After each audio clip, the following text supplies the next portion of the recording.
Good morning, guys. And I mean morning. 6:30. I got the garage door open here, just feeling the cold air coming in. Gary doesn't paint. I refuse to paint walls. It's a perfectionism thing. I just can't do it. I will repaint the wall and repaint the wall, sanding and slaving away in between until it gets perfect. And the problem is it never gets perfect. So Gary does not paint. Gary's friend Tim does paint. So twice now, Tim has come over and painted bedrooms and bathrooms, and I've never asked Tim. Don't get me wrong. Somehow Tim gets roped into this by his wife through my wife. His wife is my wife's nurse. So today, Gary has to pay Tim back. Today, Gary is going to do Tim's garage. We're going to do the roof. And all because Gary doesn't paint.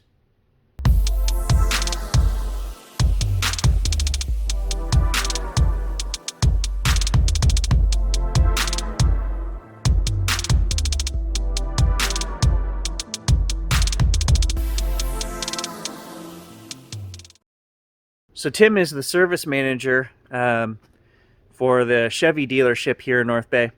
I own a Dodge. But when you play squash with a guy 3 times a week, you bring your vehicle to that guy, right? My truck has not gone back to Dodge since I bought it. And I actually have $250 in credit at Dodge, and I refuse to bring it there because when I bought it, you guys know the story, the roof was damaged and they didn't tell me until a month later. They had the paperwork and everything, so there was that whole fiasco. So I bring my truck in to see Tim. So he's a good guy to know.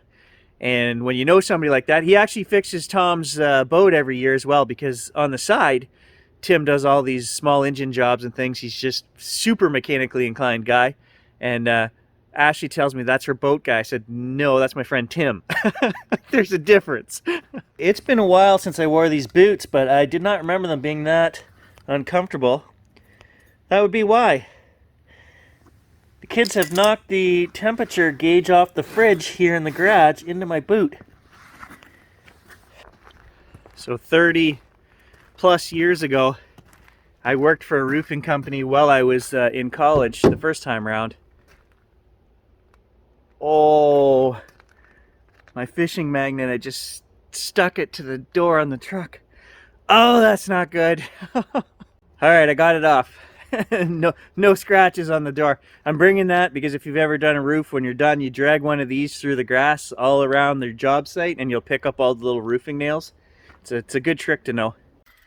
Anyway, 30 years ago, I spent 8 months doing flat roofs here in town, and it's come back to haunt me.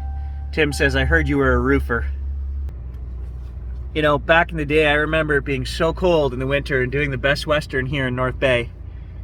When you got a break or lunch, they had the deep fryer vents on top of the roof, and it was like minus 30. And oh, I just remember it being the toughest job. So cold. You're up there 3-4 stories up in the wind, and we used to stand in front of that greasy old heat vent coming out of there to get warm on every break, lunch hour. So, you know, a huge shout out to all you guys out there. If any of you guys watch my channel, roofers, you are tough bastards, okay? I lasted 8 months. And I remember my boss saying to me, you know, you should have stayed in school. I said, I just finished school. This is, you know, help put me through school. And then he said, what are you doing here? And I left and never looked back. But you guys are a tough bunch, I'll give you that. Never be afraid of hard work. You know, I grew up on the farm, and that was a lesson that was learned early in life. You know, the harder the work, the more people usually come together to get the job done. If you're living in a good community, and I'll tell you what, you know what, all these small communities, 98% of them, they are great communities because everyone knows each other and they work together. So today, that is why I'm going over there to help Tim. You know, that mentality right there, that when you need a friend, you can also be that friend when they need somebody. Some of you guys will think I'm making this up, but I'm not. Within 3 days of working for the roofing company, I had a guy grab me by the back of the shirt and threaten to throw me off a roof. I don't remember his name. And of course, as the new guy, you do what everybody tells you to do, right? And my boss kind of let it go. This guy bossed me around for 3 days. Gary, get that broom, bring me those nails, do this. And he wasn't anybody special. He'd been there about 2 months. And so, you know, I didn't argue. I just did what he said. And finally, after the 3rd day, he kept giving me all his work. I turned around and said, look, man, I said, you know, I got other jobs I got to do, and I'm not going to do that. And so we kind of got in an argument right there, and he grabbed me by the scruff of the neck. I was a scrawny little, I don't know, 17-year-old, and threatened to pitch me down into the Nimbin. And my boss just happened to be coming up the ladder 3 feet away as he was walking me towards the edge saying this. So that guy promptly got fired and I got promoted. I got his spot. Pretty lonely looking job site.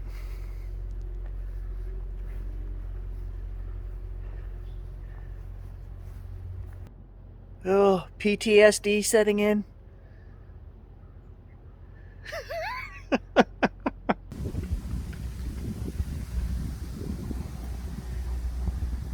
It's really hard to supervise a crew when you're the only crew. Every crew's got one of those guys. Back in the day, we had a guy, his name was Pooper. I don't know what his real name was because that's all anybody ever called him. And for 8 months, I knew this guy as Pooper. And every time we would get to a job site in the morning, the first thing he would do would be to disappear for 20 minutes into the porta potty to do his business. And this was like a daily routine, okay? And then before lunch, he'd disappear for another 20 minutes into the porta potty to do his business. And this was like a 5-day thing. So we told this guy, there's either something wrong with you or... But he'd been there a long time. Apparently about 18 years at that point. Yeah, Pooper. Well, it's a damn good thing I didn't start pulling the shingles off that roof over there. I wondered why they hadn't touched it. And Tim tells me, he just called me, he said they're on their way back. They're gonna do an over roof on here, so whew, dodged a bullet there. Well, that, and I wasn't really too gung-ho to start working anyway, so.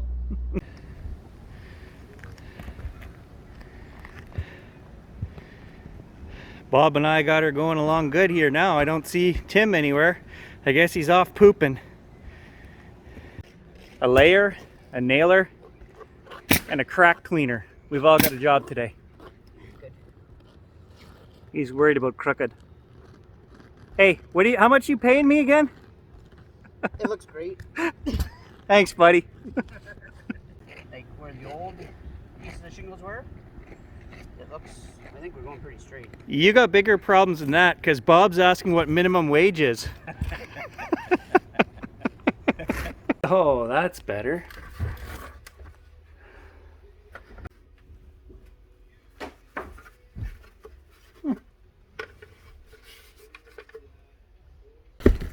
Foreman on deck, boys. Foreman on deck.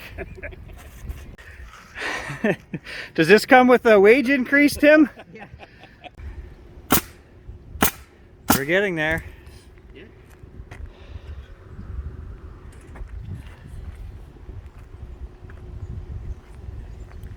I don't know which one of your friends you're calling to do that half of the roof, Tim, but... Hi, Gary. Good job, Bob. Looks like new.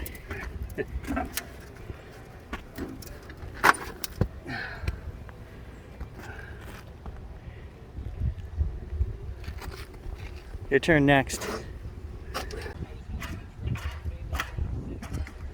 Did you take a course on how to use that gun? I can handle the cock right by here. A cocking master. It's big. It's the black one.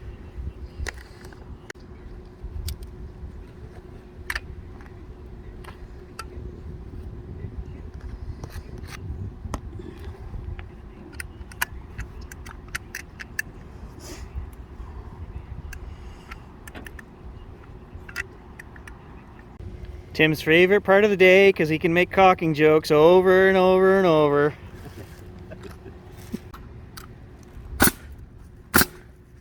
Ridge cap, and that's that.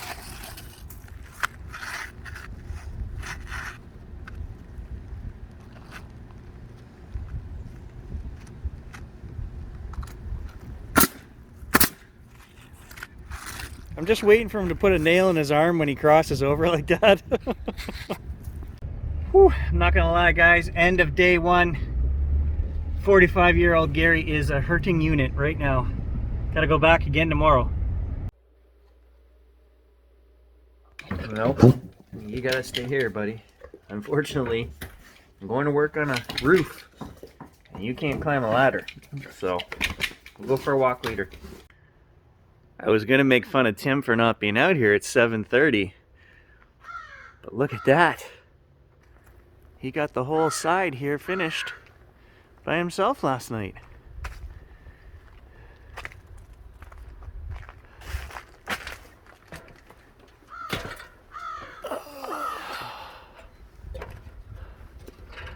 Jeez, I guess I can't tease him about that.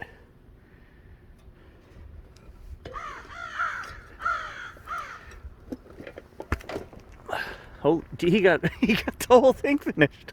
What the fuck? He even got the whirlybird painted. Now what am I gonna do with the rest of my day? How'd you manage that, buddy? One nail at a time. Okay.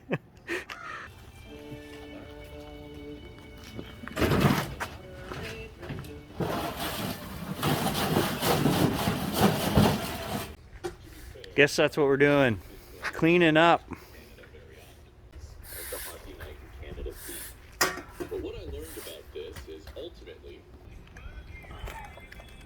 Didn't even need any caulking there. Friggin' guy. Last piece. And then it'll lay down once it gets hot here. I think so. Pretty good job for 3 old guys. That's it. We're done. Any complaints, Tim? Nope. You better not have.